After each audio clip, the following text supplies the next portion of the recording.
Okay, February 28th. So we just did the first video was February 21st. Here's February 28th, the second Sunday of Lent. Okay. So if I could make myself into someone brand new, I would have the brain or mind of, the sense or humor of, the hands of.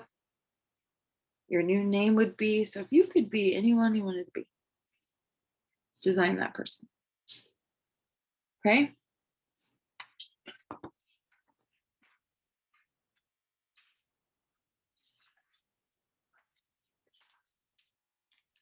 So we are going to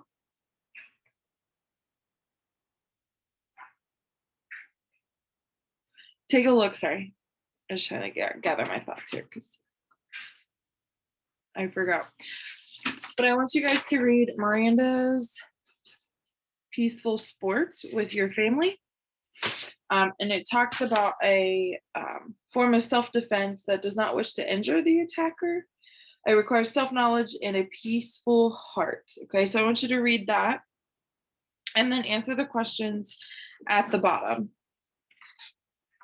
Okay, and then we're going to look at the gospel. So this gospel is from Mark again, chapter 9, verses 2 and through 10. So Jesus's friends see him transfigured.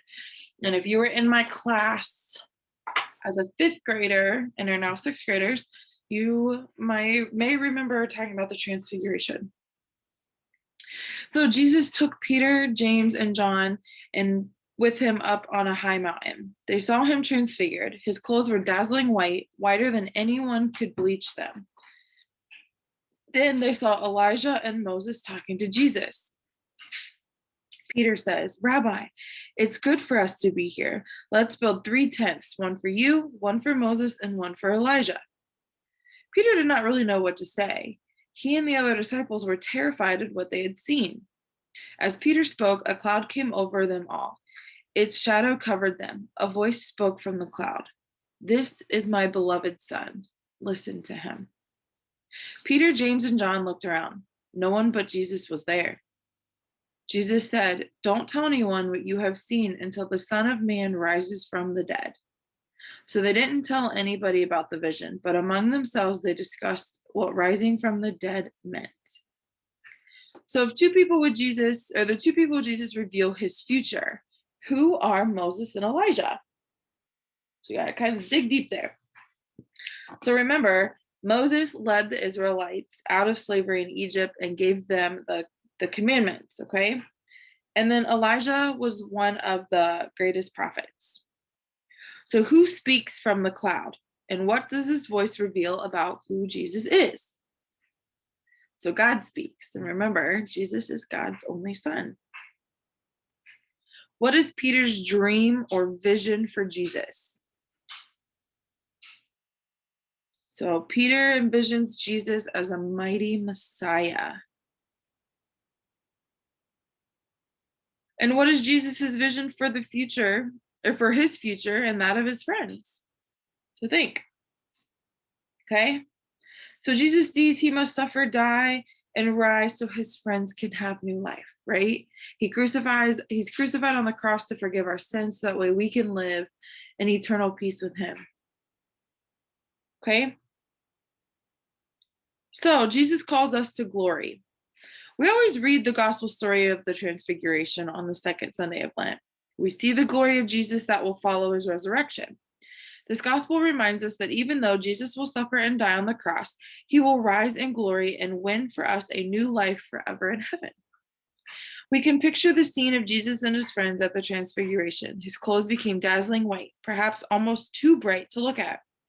This vision amazes his friends. They recognize Moses and Elijah, but they are not sure what it all means. The transfiguration is about change. Jesus' friends know him as their special friend and teacher. But in the gospel, a voice says, "This is my beloved son." They do not understand completely that Jesus is God's chosen one. That won't happen until after Jesus dies and rises. The church always wants us to remember Jesus' resurrection whenever we think about his death. Jesus' love was stronger than death and broke its power. Jesus passes from death to the new life of the resurrection. So, what does the transfiguration tell us about Jesus? Okay. So, it reveals his divinity. Okay. The incarnation reveals Jesus' humanity, but the transfiguration reveals his divinity. How can making a change during Lent bring us closer to Jesus? Okay, so remember, the goal with all of these Lenten commitments, okay, is to grow closer with Jesus, grow closer in our faith, okay, become closer with God. And we can make more time for prayer by giving up things that distract us. Xbox, social media, friends, TV, those types of things, okay? And we've kind of talked about that. So we're giving up something that's distracting us from being closer to God. And then we're using that time to then become closer. So now we're going to talk about Abraham and Sarah, okay? And actually, I just read about them in my Bible study. So Abraham and Sarah are the first ancestors of the people of Israel. For most of their lives, they had no children together, and yet they trusted God's promise that one day their children's children's children would be as many as the stars in the sky or the sand on the seashore. In fact, God gave Abraham his name, which means Father of Nations. God called Abraham and Sarah to leave their homeland and their families and go to a new land. They set off from the city of Ur, which is the country of Iraq today. They traveled northwest up the Euphrates River and then south down the low mountains near the Mediterranean Sea. There they saw green hillsides for pasturing their sheep, goats, and donkeys, and found their new home near the city of Hebron, which is south of Bethlehem in Palestine. Only when having a baby seemed humanly impossible, an impossible dream, did Sarah finally get pregnant. They named the child Isaac, which means laughter of God, because only God could give a child to such an old couple. Abraham and Sarah believed that God could do anything. Their faith in God is what they pass on to all their children, including us. One last story about Abraham and Sarah tells us how they learned that their God valued their faith more than sacrifices. Okay, so you can take a look at Genesis chapter 22, verses 1 and 2, 9, 10, 13, 15 through 18. In this story, Abraham hears God saying, "Take your son Isaac, your only one, whom you love, and go to the land of Moriah. There offer him up as a burnt offering on one of the heights that I will point out to you." This is hard for us to understand. People 4,000 years ago wrongly thought that God wanted sacrifices, even human sacrifices. Perhaps people thought they should give the gods the best, so they made offerings of their children. Abraham does as he thinks God is asking. He goes to Moriah, builds an altar, puts a wood on it, and is about to kill his son. Then an angel says, "Do not lay your hand on the boy. Do not do the least thing for him. For now I know what you fear, God. For now I know that you fear God, since you did not withhold me from your son, your only one." Then Abraham saw a ram caught by its horns in some brush, and he offered it to God in place of his son. God wanted Abraham and Sarah's love and obedience, not their son. They learned that they could worship God by believing his promises. God promised them that their children, people who believe in God as they did, would become as many as the stars of the night. We are some of those children.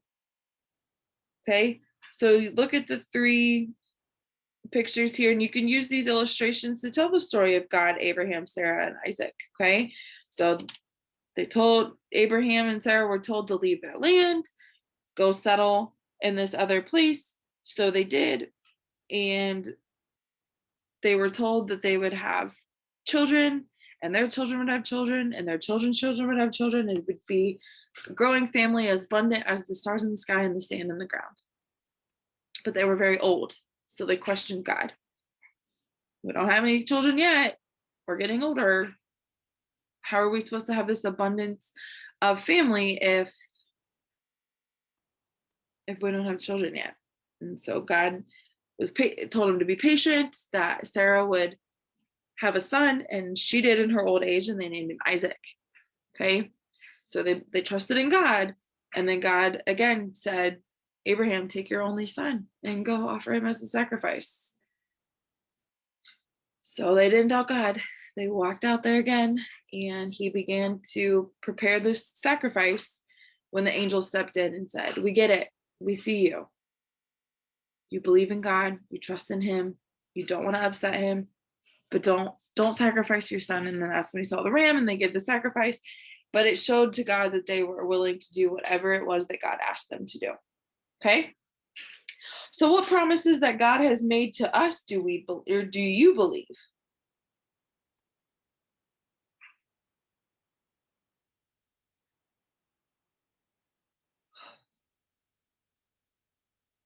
So what are some promises?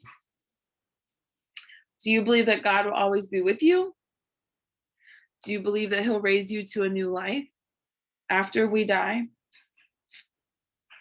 Do you believe that he'll give peace to our world or give us everlasting life? There's no wrong answers. Okay? And what impossible dreams do you trust that God can make come true? So what are some things that you ask God?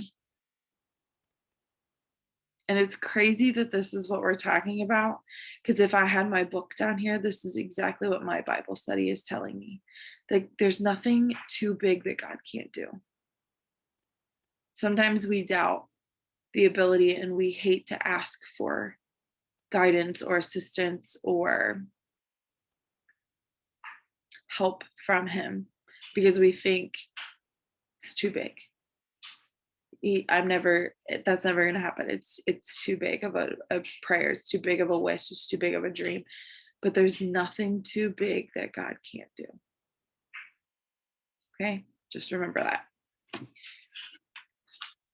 So now we're going to talk about honoring your father and mother. Okay, so last week, well, the last video, which was for last week, we talked about God's covenant with Noah. Okay, so God promised Noah and all humankind that he would never destroy the earth again. Okay, he made a covenant with Moses about 1,250 years before Jesus was born. God promised Moses and the people of Israel that he would be their God, and he asked them to follow the 10 commandments. The first 3 commandments tell us how to worship God.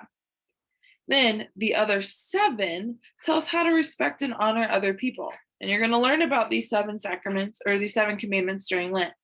Okay? So the 4th commandment, honor your father and mother, is especially important for you children. Our parents feed, bathe, clothe, and love us when we're babies. They protect us and care for us. They know us and delight in our growing up. And mothers and dads have relationships with their children that last all their lives. Mothers, dads, and guardians have wisdom to hand on to their children. Honor is an attitude of respect. We honor people who are older and who have more experience. You ever heard, like, respect your elders, honor your elders? That's where that comes from. Our parents honor their parents. In fact, this commandment is meant for adults and not just children. We must treat our parents with respect and honor when they are older and need us, just as we needed them when we were little. So we're going to read these situations. You're going to take the point of view from both the parent and the child, and you're going to think of ways to solve these problems, okay? So I'm going to read them to you, and then I want you to discuss what the parent could do and what the child could do. And you can discuss that with your parent. So you're going to look at Marta, okay? Marta came into the kitchen from the garage. She slammed the door behind her. Her mom looked up from the sink where she was washing the spinach for supper. Dad was late picking me up at soccer practice, Marta said angrily. All the other girls' parents were on time. I had to wait for 20 minutes. So how was the rest of your day? Marta's mom asked. Miss Simon in science class yelled at me because I didn't have my test from yesterday, Marta said. You forgot to put it in my backpack after you signed it. It's your fault I didn't have it. So what should Marta's parents do and what should Marta do? So as you take some time, what could the parents do and what could Marta do? Tony wants to go for a bike ride. His family is waiting for his mother to get home from work so they can go out to dinner. His dad says, okay, but stay close to home and watch for your mother's bus. If you're not here when we're ready to leave, we'll have to stay home and eat a peanut butter and sandwich instead of eating out with us. Tony agrees and takes a couple of spins around the block. He meets Mike, who tells him that Adrian just got a new bike. Adrian lives 4 blocks away. Tony thinks he can probably see the bike and get home fast enough to be there in time. What should Tony's parents do if he's not home? And what should Tony do if he is late? Blake's teacher tells his parents that Blake can do much better. His teacher wonders if he does his homework while he's watching television. This may explain why he has so many sloppy mistakes. Blake promises to do his homework after school or right after supper. His parents say no television until your homework is done. Tonight, the Lakers are playing the Clippers. Blake's parents have walked to a meeting at church. Blake can't concentrate on his math because he wonders what is happening in the game. His parents say they'll be gone for an hour. Blake decides he can finish his math while he watches the game if he's really careful. However, his parents get home early and catch Blake. What should the parents do and what should Blake do? Okay, so I want you to take some time, answer those questions. There's no right or wrong. Okay, I'm just curious to see, so you can discuss that with mom, dad, brother, sister, grandma, grandpa, aunt, uncle, whoever you want to. Okay, and then on the back, it says, read the 10 commandments that God gave to Moses on Mount Sinai and find all the bold green words in the word search below. Words are concealed horizontal, vertical, and diagonal. Frontwards and backwards, circle them in a pencil. Okay. Then it says, connect words and letters in the word search to find the format of the original 10 commandments. Use a marker or highlighter to follow the 8 clues. And what picture does the line reveal? So you're going to find all of the words in the crossword first. Okay. So you're going to find, or the word search, you're going to find all these words. Then you're going to follow these directions. So it says highlight across gods, and you're going to take a highlighter and highlight across the word. And this is down diagonally over 2 Z's, and you're gonna highlight those. So you're going to pick a highlighter, and then when you're done, there's going to be an image that kind of comes out of this. Okay, it's kind of hard to see what it is. It's really hard to see what it is.